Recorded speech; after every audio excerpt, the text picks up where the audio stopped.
Aquaculture of mussels dates back centuries, and several techniques have been developed and perfected for this important shellfish. Within Ireland and Wales, bottom culture is one of the methods that's used. This involves taking wild juveniles, termed seed, and transferring them to licensed on-growing plots where they grow to market size for both export and domestic markets. The reliance on wild seed, a naturally variable and unpredictable resource, is one of the biggest challenges facing the industry due to shortages in traditional collection areas. Using seed grown on collector ropes for subsequent transfer to bottom culture areas has potential to alleviate some of the pressures currently facing the industry. The technique has been shown in continental Europe to be a cost-effective way to reliably collect seed year on year.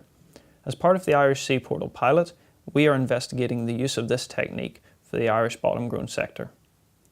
To trial the use of rope-grown seed, BIM leased a mussel line in Bantry Bay, Cork. With an established rope mussel industry, local expertise and infrastructure in place, this is an ideal location to commence the trial. At the start of May 2017, ropes were put out to collect mussel larvae, the precursor to seed and typically an abundant resource in the bay known for long periods of trickle spawning. We've deployed 3 types of ropes, hairy, looped and a combination of the two to see if there's any difference in performance. We visited the site several times to monitor the settlement and found good seed settlement on all rope types. In addition, we have conducted a survey for non-native and invasive species. Growth of the rope seed was measured, and within 2 months, 5mm seed was found on the ropes. By the 1st of August, the seed had grown to 9mm on average, and by the harvest on the 9th of October, the seed had more than doubled in size to 23mm. On the 9th of October, the seed was harvested for transport to the on-growing grounds in Castlemaine Harbour, County Kerry. The line is cut and fed through a processor where mussels are stripped off the rope, washed and conveyed into bags for onward transport. The operation progresses quickly, and with only 2 or 3 crew, the full line is stripped clean in a morning. The 1500 metres of rope, held on 110 metres of head rope, has yielded nearly 12 tonnes of seed. We steam back to shore and unload the seed directly into a waiting refrigerated lorry. Arriving in Cremon, the seed is unloaded and distributed between 3 growers onto 4 sites.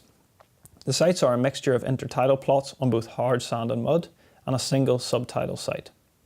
The seed is loaded onto small oyster boats and punts to be spread onto the predefined plots by hand. During the spreading, the location and extents of our sites are mapped using GPS. The next day, we take advantage of good spring tides to walk out to the sites. There we can mark the extents, take photographs and sample the stocking density at each site.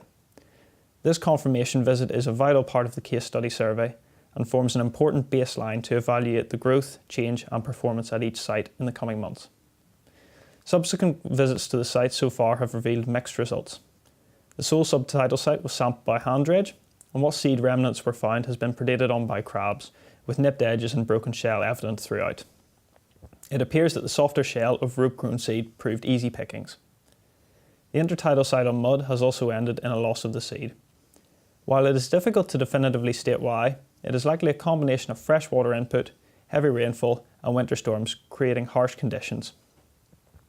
The sand intertidal sites are again a mixed bag. One site has shown very good survival, but the other has issues around location. While the marked plot is now bare, the seed from the original transplant has been found in areas adjacent, and there is some evidence of clumping with more mature mussels already resident in the area.